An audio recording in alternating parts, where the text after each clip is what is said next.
All right, here we are out on the track, no students around. If you're a PE teacher in Taiwan at a public school, you might find yourself, like me, with tons of free time to make videos and go exercise. I actually just went running for about 25 minutes, 30 minutes, got a nice sweat in.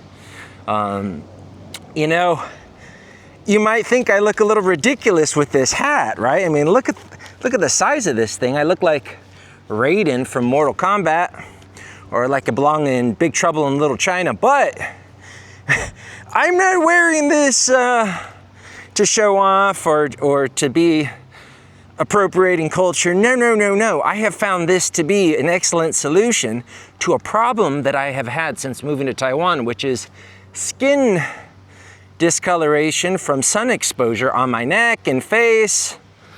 You know, the sun is very intense here in Taiwan, guys. You need to do something about it if you're spending a lot of time outside. And now I am an outdoors person. I like to be outside no matter what my job is. But as a PE teacher, I'm outside all the time. And last year I had a hat, but the hat didn't really cover my neck, you know? And I hate wearing sunblock. My girlfriend is always trying to get me to wear sunblock. She's saying, Uncle, you're so old, you should wear sunblock. Well, she's not wrong, but I just hate it, you know? And I'm sweaty, I'm very sweaty, and then the sweat and the sunblock. So I just opted for this massive hat. It is called a Doli. You could pick this up, my model, which is the basic model, for 90 new Taiwanese dollars. That is $3 US. Where do you find these? You find these in these little hole-in-the-wall mom and pop stores that sell, like little hardware stores. They sell a little bit of everything, and they will usually have a section with these Doli hats. I think you could find other variations, but this variation works quite well because here's the thing. I've got a massive head. In fact, I bought a hat off of Amazon, and I typed in Amazon before coming back to Taiwan. I typed in extra large hat for extra large heads with extra wide brims, and I bought the biggest thing they had. It was a 3XL.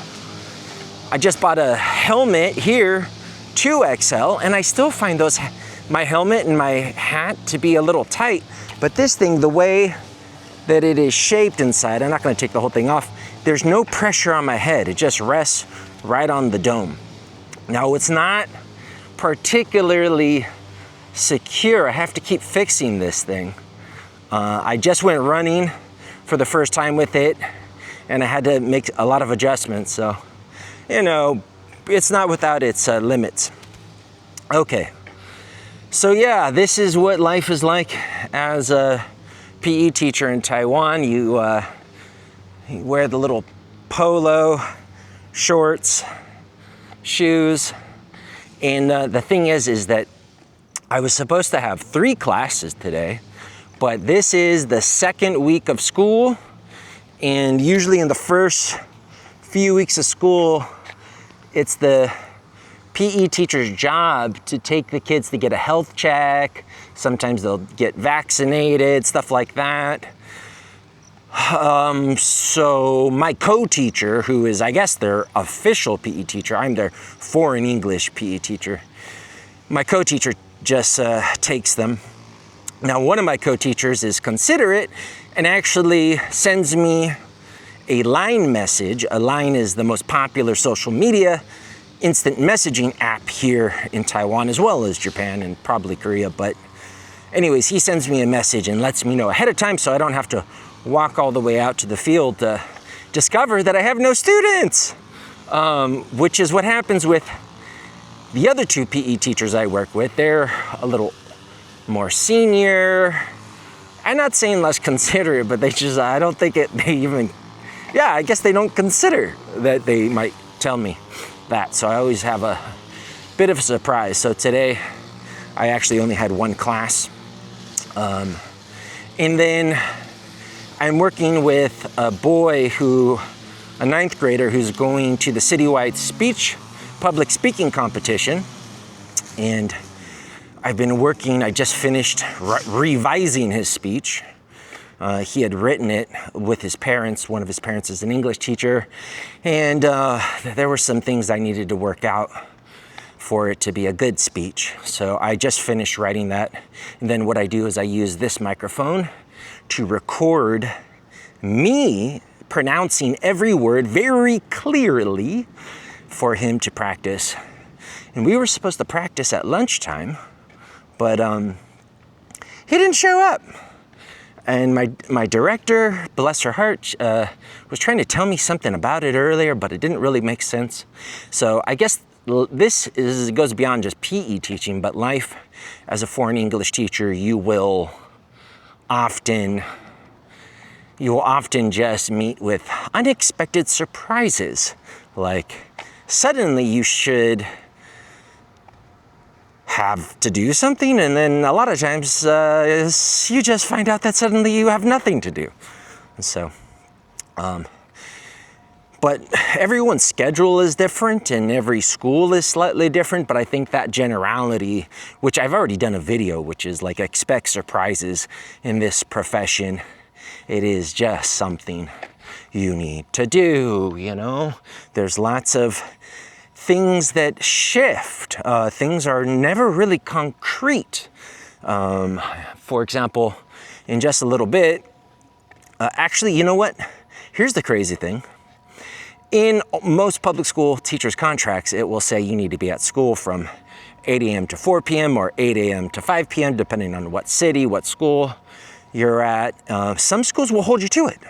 Some schools will say, you better not come after 8 and you better not leave before 5 or something like that. Some schools will give you a little more leeway, and some schools don't really care as long as you do your classes and you're a nice guy. So I could be gone right now, but I have a meeting. I got a message yesterday on Sunday from my coordinator saying, sorry to message you on Sunday, but can we have a meeting tomorrow at 4 p.m.? Me, you, the director, and the head English teacher, because there's a little issue I gotta work out. My schedule is almost the same: PE teaching, some extracurricular classes, and English theater, which is what I did last year. I'm doing those same classes this year, but they've added 4 new classes, something that is very sort of unique at my school, which you won't find at other schools, teaching the 9th graders speaking and listening. Usually they do not get access to foreign English teachers, generally as a rule, because they're focusing just on the test, which will get them into the best high school possible. And that's, it does incorporate listening, but I don't think speaking is a part of it. So here's the thing, they added these 4 classes. Now, last year when they were like, hey Ryan, we really want you to come back to this school, my question to them was, well, okay, you want me to come back? What's my schedule gonna be like next year? Because I really love this year's schedule. And they're like, it's gonna be the same, but we're gonna add these 4 classes. But those 4 classes are only every 2 weeks. So I was like, oh, okay, well, those classes actually sound interesting. So 4 classes every 2 weeks, that works out to 2 more classes a week. And I said, what about the extracurricular classes? Can I drop those if I want? They're like, yeah, you can drop those. Well, I show up this year and they're like, you can't drop those extracurricular classes. And guess what? Those 4 classes that we told you last semester, actually the woman who told me last semester that it was 4 classes every 2 weeks, well, she's gone now, and you know, she's up at another school. And they're like, well, that has changed. Now that's not 4 classes every 2 weeks, that's 4 classes every week. So, you know, I mean, I taught 3 of those classes last week and I absolutely loved them. I mean, they were joyous classes to teach. They're good kids. And I have freedom to do whatever I want. I've got a pretty decent textbook, which is not always the case. And so, I mean, I like the classes. I wasn't happy with the switch up. I like 4 classes every 2 weeks rather than 4 classes every week, you know, especially because 2 of those classes are Friday morning, and then it's followed by 5 PE classes. So my Fridays are just incredibly busy. Well, anyways, they know about it, and my new coordinator, bless her heart, has been working on trying to solve it. And I have a feeling that it's something, it's like in order for me to get what they agreed on last year, I think the reason they changed it, okay, to be frank, I think the English teachers were like, okay, let me just go back really quickly, okay? Usually when you teach English, you work with co-teachers. Usually when you're teaching in classes like English, listening, conversation, you generally have co-teachers. And they had asked me, Ryan, do you need a co-teacher? And I'm like, well, I think it would help, don't need it.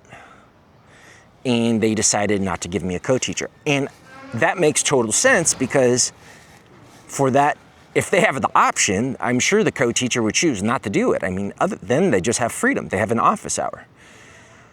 So I think that worked out. But I think one of the reasons they switched it to every week is I think those sneaky little English teachers that I love, I think they wanted not just 1 extra office hour every 2 weeks. I think they wanted 1 every week. So they're like, just let Ryan have those kids every week.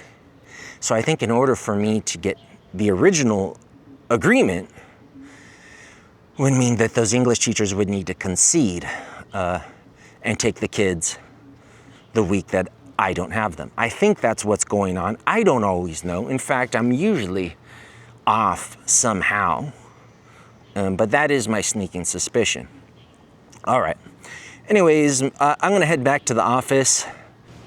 So after having the meeting and further reflection, I decided to update the video. Okay, it is now Tuesday afternoon. I had my meeting yesterday with my coordinator, with the head English teacher, with the director, and all of my fears were completely invalid. I totally regret calling the English teacher sneaky. That was bad on me. I am the one with the sneaky thoughts, because as soon as I sat down with them, they were just so considerate that I had such a busy schedule. I'm gonna bring up my schedule for you guys to take a look at. As you can see, I've got a fairly light schedule until Friday comes, and then I've got 7 classes in a row, and which was one of the reasons I wanted that class, this 9th grade English class, to be every 2 weeks, so I would only have a hell Friday every 2 weeks. So I sit down in the meeting, and they're like, we understand you've got some issues. How can we fix it? We understand you've got this busy Friday. And to make a long story short, they said, well, how about we just cut out 2 of your PE classes? So what they've gone ahead and done is they've canceled my first 2 PE classes in the afternoon. So now every week I will have only 5 classes on Friday, which is perfect for me. So I will be teaching that 9th grade speaking class and listening class every week, which wasn't what was planned last year. They made a decision to make it every week, and I wasn't told. They apologized for that. There was no dishonesty on their part. I feel so bad that I didn't necessarily trust the process. I don't know why I'm that way, guys. You know, I don't know. I feel that I am at a great school that actually cares about me. And yeah, but I will say this.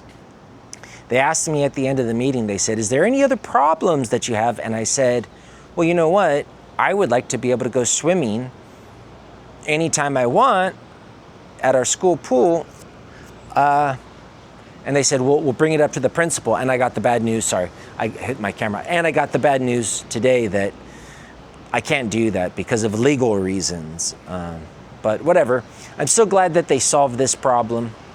I'm a little embarrassed that I suspected them of conning me, you know, but yeah, so that's what's going on. Thank you guys for watching and listening. I will see you next time. My name's Ryan.